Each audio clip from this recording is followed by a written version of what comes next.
皆さんお待たせ、大地です。久しぶりの動画投稿、ここで一つお詫びを。12月に入り新作紹介が全くできていないこととコメントの返事ができていない件についてごめんなさい。本業と来年に向けての仕込みや依頼動画の制作に時間を取られてしまい、活動がちょっと滞ってしまいました。本当に申し訳ございません。ということで今回はすでに期出の情報となりますが、12月に入り AAA タイトルのアップデート情報があったので微暴録がてら総まとめしていきます。ぜひ最後までご覧くださいませ。それでは今年最後の動画、森なきまなこで見てまいりましょう。ソーシャルゲームラボ。まず最初は超現実都市オープンワールド RPG NTE。 無限大と肩を並べる都市型ジャンルとして注目を集めているタイトル。開発は幻冬でおなじみのホッタスタジオ。そして今回約5ヶ月ぶりとなるベータテスト2共存テストの実施が正式に発表されました。まずは改めて NTE がどんなゲームなのかから整理していきましょう。NTE の舞台は現代文明が存在する都市そのもの。ただそこは私たちの知る現実とは少しだけ違う。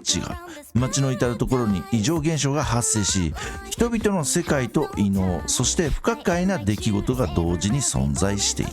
NTE はそんな日常と異常が共存する都市を丸ごとオープンワールドとして描く作品。自然フィールドが主役になりがちなオープンワールドの作品の中で、都市を中心に添えた設計はかなり挑戦的な選択と言えます。プレイヤーはこの街を自由に歩き走り探索しながらストーリー、戦闘、生活要素を並行して体験していくことになります。ファンタジーとも SF とも言い切れない NTE はジャンルの境界線をあえて曖昧にした作品。前回行われたベータテストでは都市探索の自由度や異能を使った軽快なアクション、そして世界観の絡みやすさが高く評価されました。しかしながら UI の分かりにくさやシステム説明の不足、店舗面の調整といった課題も同時に見えてきたのは事実です。ただここで重要なのは NTE がその時点で完成形を見せに来ていなかったという点。あのベータテストではどこまでできてるかを探る場ではなく、この方向性で成立するかを確かめるフェーズ。そして今回発表されたベータ2共存テストはその次の段階に入ったテストだと見ています。共存という言葉が示す通り、都市、キャラクター、異能、異常現象、それぞれの要素を単体で見せるのではなく、同じ空間の中でどう絡み合わさるのか、世界観とゲーム体験を一つの都市と成立するための検証。それが今回のベータテスト2の役割と感じます。近年の RPG 市場を見渡すと、ファンタジーや終末世界、自然フィールドを舞台にした作品が数多く並んでいます。その中で NTE はあえて現代都市という日常の延長線を選び、アニメ調とリアル寄りの表現を組み合わせたビジュアル、リアルタイムレンダリング前提の演出設計。これは今後のゲーム表現の流れを考える上でも一つの指標になり得る要素と考えます。 NTE はまだ完成したゲームではありませんが、ベータテスト一つ一つが作品の方向性を決める重要な場になっています。今回のベータ2共存テストはNTE がどんな都市体験を目指すのかをより明確に示すタイミングになると思います。気になる方はぜひこの機会に改めて NTE をチェックしてみてくださいませ。続いてのタイトルはやっと来ました。韓国のビッグゲームスタジオズが手掛ける新作リミットゼロブレイカーズ。ついに2026年上期リリース、そしてグローバル版より順次初のベータテスト実施の発表。ここまで長かった。そこで改めてリミットゼロブレイカーズがどんなタイトルなのか、現時点で見えている部分を整理していきましょう。本作はアニメ調ハンティングアクションを押し出した RPG として展開が予定されているタイトルで、スピード感のあるバトルとプレイヤーの操作そのものが結果に直結する設計を軸にしています。もともとはアニメ調アクション RPG だったところにグラブルリリンクとモンハンの要素を踏襲した結果、ハンティングアクションといった形になったと感じます。タイトルにあるリミットゼロという言葉が示す通り、成長や戦闘において上限を前提としない感覚を強く打ち出している点が特徴です。数値やレベルで区切られるというよりも、戦いの中で突破し続けることそのものが体験になる。そうした方向性を感じさせる設計がこれまで公開されている情報から読み取れます。そして今回発表された初のグローバルベータテスト、これは開発段階にあるタイトルが韓国国内だけではなく、最初から世界のプレイヤーを視野に入れて評価を受けに行くフェーズに入ったという明確なサインでもあります。グローバルベータテストではバトルの操作感、ゲームテンポ、システムの分かりやすさ、そして純粋に遊んで気持ちいいかというそうした根本的な部分が世界基準でチェックされることになります。しかしながら開発期間が長引いたことにより、今回のベータが最初で最後のリリースを迎えそうなため、ベータのフィードバックが果たしてリリース前までに回収できるのかという問題も抱えています。いろいろと不安がある状況ですが、アクション RPG が群雄割拠する今の市場において、このタイトルがどんな立ち位置を築こうとしているのか、その第一歩を知る上で今回のグローバルベータテストは非常に重要なタイミングだと言えるでしょう。気になっていた方はぜひこの機会にチェックしてみてくださいませ。ソーシャルゲームラボ。続いてのタイトルはアンリアルエンジン5で開発中のオープンワールド探偵 RPG 白銀の城。ビクトリア朝っぽい衣装の大都市を探偵として歩き回って事件を追って真相に近づいていく、この街の空気で引っ張っていくタイプの新作です。舞台は幻想都市シルバニア。路面電車や街灯が似合う近代の街並みで、繁栄の裏側にきな臭い争いが渦巻いている。鍵になっているのがシルバーリキッドと呼ばれる資源で、これが産業化を押し上げて都市を奇跡の都市にした。同時に巨大企業、地下組織、王族関係、カルト教団まで全員がこれをめぐって覇権争いを始めてしまったからさあ大変。プレイヤーはその渦中に放り込まれる探偵。ただ戦うだけじゃなく、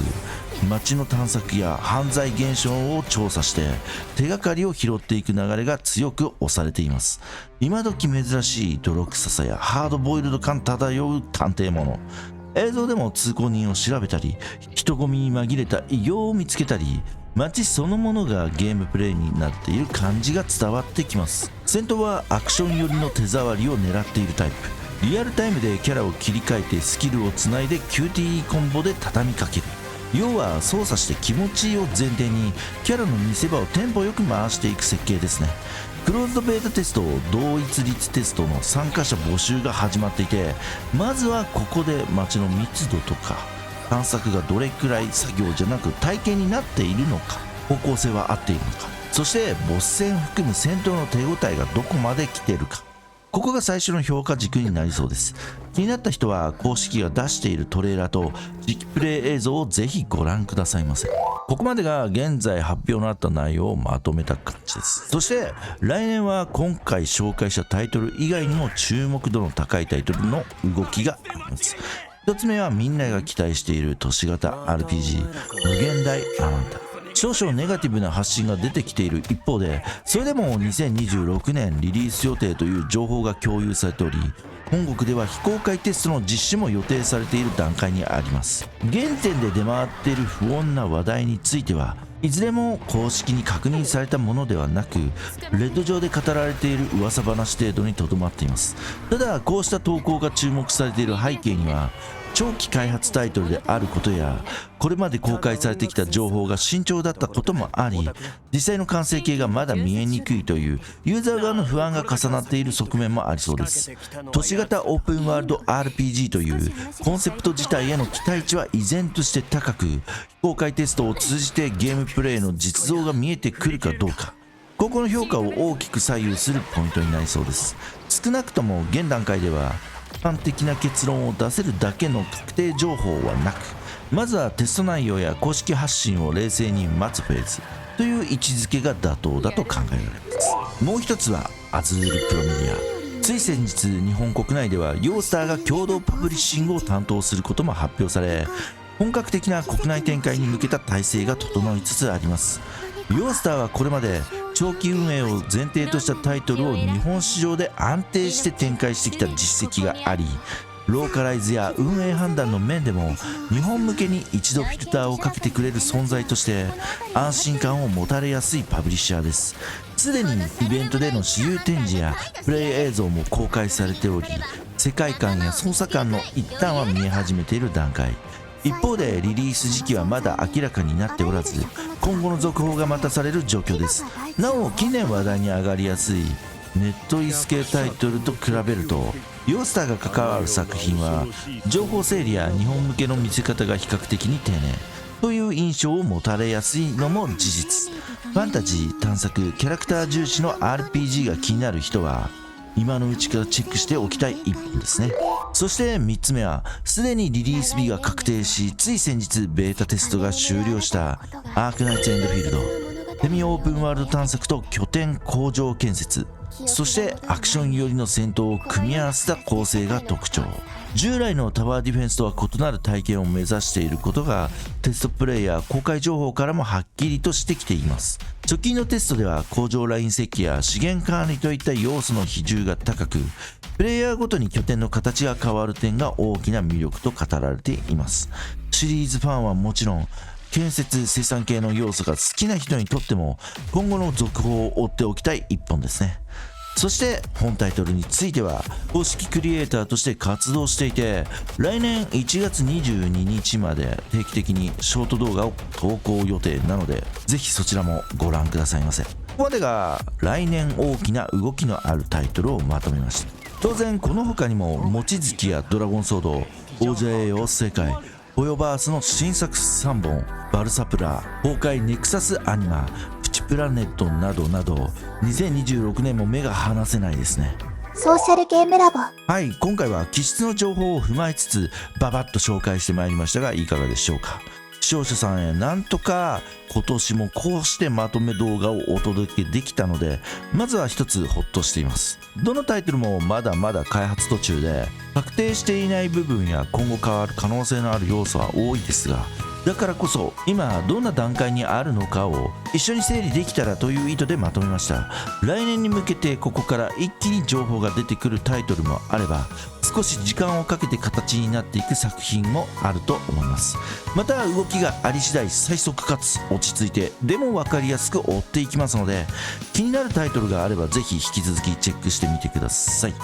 それでは皆さん、今年も1年ありがとうございました。ゲームの話題で1年を締めくくれたことに感謝しつつ、来年も一緒に気になるタイトルの方向を静かにでもしっかり追っていきましょう。最後までご視聴ありがとうございました。良いお年をお迎えくださいませ。